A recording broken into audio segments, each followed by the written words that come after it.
नमस्कार साथियों। आज मैं पढ़ाने जा रहा हूँ भूगोल।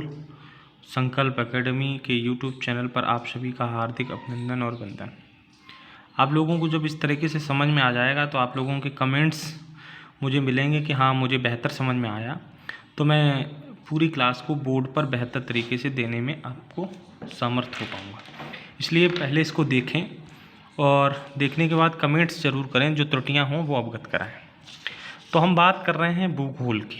संकल्प एकेडमी मोहम्मदाबाद आपको आज भूगोल का वर्णन करा रही है। दावा करती है कि पूर्ण ऐसे इस तरह से समझ में आ जाएगा कि आप एक बार पूरे ध्यान से पढ़ेंगे तो पूरी तरह से भूगोल समझ में आएगा। भूगोल को अंग्रेजी में कहते हैं ज्योग्राफी। ज्योग्राफी दो शब्दों से मिला है, जियो धन ग्राफिया।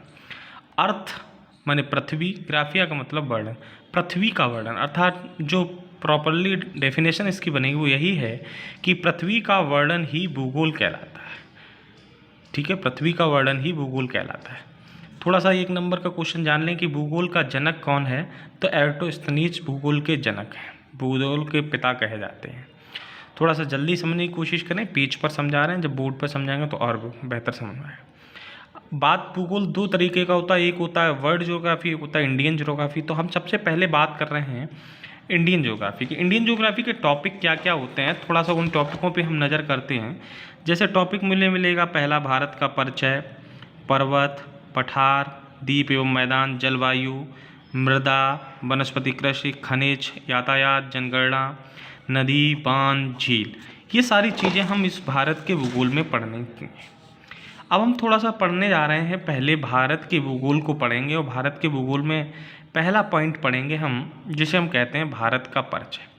बफरिंग हो रही होगी, थोड़ी बहुत बफरिंग होगी, इसलिए थोड़ा सा कॉपरेट करें आप लोग। चैनल सब्सक्राइब कर लें और लाइक कर दें। जैसे ही बेहतर समझ में आ जाएगा, आपके कमेंट्स मुझे मिलेंगे, तो निश्चित तौर पे मैं दावा करता हूँ कि आपको बोर्ड पर क्लास देंगे। भारत के पहले नाम क्या थे परिचय में, तो भारत किन्होंने कहा था, राजवंश के आधार पर इसे भारत कहा जाता था। हिंदुस्तान ईरानियों ने कहा था। आर्यावर्त आर्यों की भूमि थी। जम्बूद्वीप भी भारत का नाम है, पुराणों में कहा जाता है। राज्यों का संघ संविधान के आधार पर कहा जाता है। और इंडिया इसे यूनानियों ने कहा था, क्योंकि सिंध नदी को इंडस कहते हैं, सिंध नदी के किनारे से इसीलिए इंडिया कहा गया। हम बात कर रहे हैं पृथ्वी का प्रारूप, मॉडल ऑफ अर्थ, अर्थात ग्लोब के बारे में बताने जा रहे हैं। सबसे पहले तो हम ये बता दें, ग्लोब का आविष्कार किसने किया, तो वहम ने किया। किसने किया? वहम ने किया। और इन्होंने ग्लोब के बारे में बताया कि ग्लोब में दो प्रकार की रेखाएं होती हैं, एक को लेटी हुई रेखा जिसे हॉरिजेंटल या क्षैतिज रेखाएं, और एक होती हैं खड़ी हुई रेखाएं जिन्हें हम वर्टिकल लाइंस अर्थात ऊर्ध्वाधर रेखाएं कहते हैं। जो हॉरिजेंटल लाइंस होती हैं उन्हें अक्षांश रेखाएं कहते हैं, और जो वर्टिकल लाइन होती हैं उन्हें लॉन्गिट्यूड अर्थात देशांतर रेखाएं कहते हैं। अक्षांश रेखाओं को अंग्रेजी में लैटिट्यूड और देशांतर रेखाओं को अंग्रेजी में लॉन्गिट्यूड कहते हैं। ठीक है बेटा, अक्षांश रेखाएं, दो अक्षांश रेखाओं के बीच कुल दूरी 111 किलोमीटर होती है। कुल अक्षांशों की संख्या 181 है, जबकि अक्षांश रेखाओं की संख्या 179 है। कुल देशांतर की संख्या 360 है। थोड़ा सा यहाँ गौर करेंगे, ये जो रेखाएं इस तरीके से आपको दिख रही हैं, ये वाली जो इस तरीके से बनी हुई हैं, ये वाली, ये रेखाएं कहलाती हैं अक्षांश रेखाएं। और जो इस तरीके से खड़ी हुई रेखाएं हैं, इन्हें हम कहते हैं देशांतर रेखाएं। बीच में पड़ी हुई रेखा 0 अंश की रेखा होती है, ये बाद में हम थोड़ा सा बात करेंगे। थोड़ा मैं इस वीडियो को 5 ही मिनट के लिए पढ़ाना चाह रहा हूँ, वैसे तो बहुत लंबा है, लेकिन वो बोर्ड पर बेहतर समझ में आएगा। अक्षांश रेखाओं के बीच के आधार पर, अक्षांश रेखाओं के आधार पर भारत उत्तरी गोलार्ध में है। देशांतर रेखाओं के आधार पर भारत पूर्वी गोलार्ध में है। समझ रहे होंगे, ये बना हुआ है, देखो ये पूरे तरह होता है। ये इसे कहते हैं पूर्व, इसे कहते हैं उत्तर, और इसे कहते हैं दक्षिण। तो ये हमारा यहाँ स्थित है भारत। ये पूरा नक्शा आपको दिख रहा है, थोड़ा सा नक्शे में ये यूँ जाके यूँ होना चाहिए था और बेहतर लगता। चलिए खैर कोई बात नहीं, नक्शा है, आप लोग समझ सकते हैं।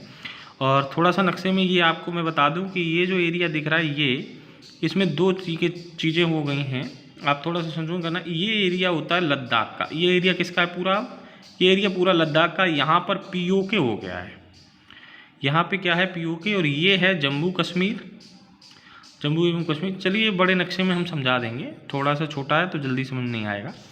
तो अब हम बात करें अक्षांश के आधार पर, ये ग्लोब जो है उत्तरी और दक्षिणी में विभाजित होता है। देशांतर के आधार पर ईस्ट पूर्व में आधारित होता है, तो फिलहाल वो इम्पोर्टेंट नहीं है। अब हम बात कर रहे हैं मूल रूप से कि भारत का क्षेत्रफल कितना है। तो 32,87,263 वर्ग किलोमीटर है। 32,87,263 वर्ग किलोमीटर भारत का क्षेत्रफल है और जनसंख्या 121 करोड़ है 2011 के अनुसार। अब तो बढ़ गई है। सीमाएं दो तरीके की होती हैं, एक को हम स्थलीय सीमा और एक को हम जलीय सीमा कहते हैं। स्थलीय सीमा 15,200 किलोमीटर है, जलीय सीमा 6100 किलोमीटर है। यदि टोटल वाटर बाउंड्री पूछी जाए, टोटल वाटर बाउंड्री लगभग 7,516.6 किलोमीटर होती है। फिर बच्चे ये थोड़ा सा सामान्य परिचय हमने आपको भूगोल के बारे में दिया। आप चाहें तो इसका एक बहुत छोटा सा स्क्रीनशॉट भी ले सकते हैं टुकड़ों में, जैसे हम आपको दें। पहला आप ये है कि भारत के भूगोल और भारत के अन्य नाम तक के लिए ले सकते हैं बेहतर तरीके से। इसके बाद भारत के प्रारूप का आप वीडियो ले सकते हैं, मॉडल ऑफ अर्थ, पृथ्वी का प्रारूप का ले सकते हैं। इसके बाद आप फोटो भारत की क्षेत्रफल, जनसंख्या और सीमा का ले सकते हैं। प्यारे बच्चे, यहाँ पर दो लाइनें हैं, थोड़ा सा अगर हम बताना चाहें तो आप समझ सकते हैं। यहाँ पर ये सबसे ऊपरी बिंदु होता है जिसे हम उत्तरी बिंदु, सबसे उत्तरी बिंदु जिसे कहते हैं, उसे हम कहते हैं इंद्राकोल। 37.6 डिग्री के कोण पर बना होता है उत्तर में। और ये दक्षिणी बिंदु होता है जो 8.4 मिनट पर बना होता है, जिसे कैप्को मोरिन कहते हैं। वैसे सबसे दक्षिणी बिंदु, यहाँ पर दो तरीके के क्वेश्चन बनते हैं कभी कभी परीक्षा में, और जल्दी से जल्दी गलत हो जाते हैं। जल्दी से जल्दी गलत क्या हो जाते हैं, वो अक्सर परीक्षा पूछ लेती है कि दक्षिणी बिंदु क्या है, उत्तरी बिंदु क्या है और पूर्वी बिंदु क्या है, और हम जब नहीं समझ पाते हैं तो अक्सर गलत कर देते हैं। तो दो तरीके के क्वेश्चन हैं, यहाँ पर थोड़ा सा समझने वाली बातें हैं, और आप अगर ध्यान से याद रखेंगे तो पता लग जाएगा। क्योंकि आपको पता हो, जैसे सबसे पूर्वी बिंदु भारत का क्या है, तो 97.25 ईस्ट पूर्व में बनता है। और ये जो पूर्वी बिंदु है ये किबुदु कहा जाता है, किबिंदु अरुणाचल प्रदेश में पड़ता है। और वही पश्चिमी अगर करें तो गौर माता पड़ता है, पश्चिमी बिंदु गौर माता या गोहार सीढ़ी कहते हैं, जो 68.7 अंश के कोण पर होता है, 68.7 डिग्री के इस तरीके से बना होता है। तो हम बात कर रहे थे सबसे, एक इंदिरा पॉइंट होता है और एक इंदिरा कोल होता है। तो इंदिरा कोल आप समझ गए, उत्तरी को कहते हैं। और ये ऐसे भारत का जब नक्शा बना होता है तो इस तरीके से बने होते हैं अंडमान निकोबार ग्रेट वार में, तो यहाँ पर स्थित होता है जिसे हम इंदिरा पॉइंट कहते हैं। इंदिरा पॉइंट के कई नाम हैं, इंदिरा पॉइंट कहते हैं, पिगमेलियन कहते हैं, पार्सिन कहते हैं। तो ये सारी वर्णन जो है हम अगली क्लास में जब आप इसके कमेंट्स आप करेंगे तो हम इसके बाद आपको बताएंगे इसकी स्थलीय सीमा कहाँ कहाँ से होते हैं, पाकिस्तान में क्या है, चीन में क्या है, विस्तृत ज़्यादा नहीं लेकिन कच्छ का करण क्या है, तो कच्छ के रणों के बारे में। ये सारी चीज़ें हम आपको छोटे छोटे रूप में बताएंगे, जो आपके यूपीएससी लेवल तक के लिए तो नहीं कह सकते हैं, लेकिन हाँ इतना दावा ज़रूर करता हूँ कि वो आपका यूपीएसआई लेवल तक बहुत काम आएगा। इसलिए आप लोग जो है बहुत ध्यान से इन चीज़ों को समझें। बाकी चीज़ें आपको समझ में नहीं आ रही हो तो मुझे बताएं, कमेंट्स ज़रूर करें।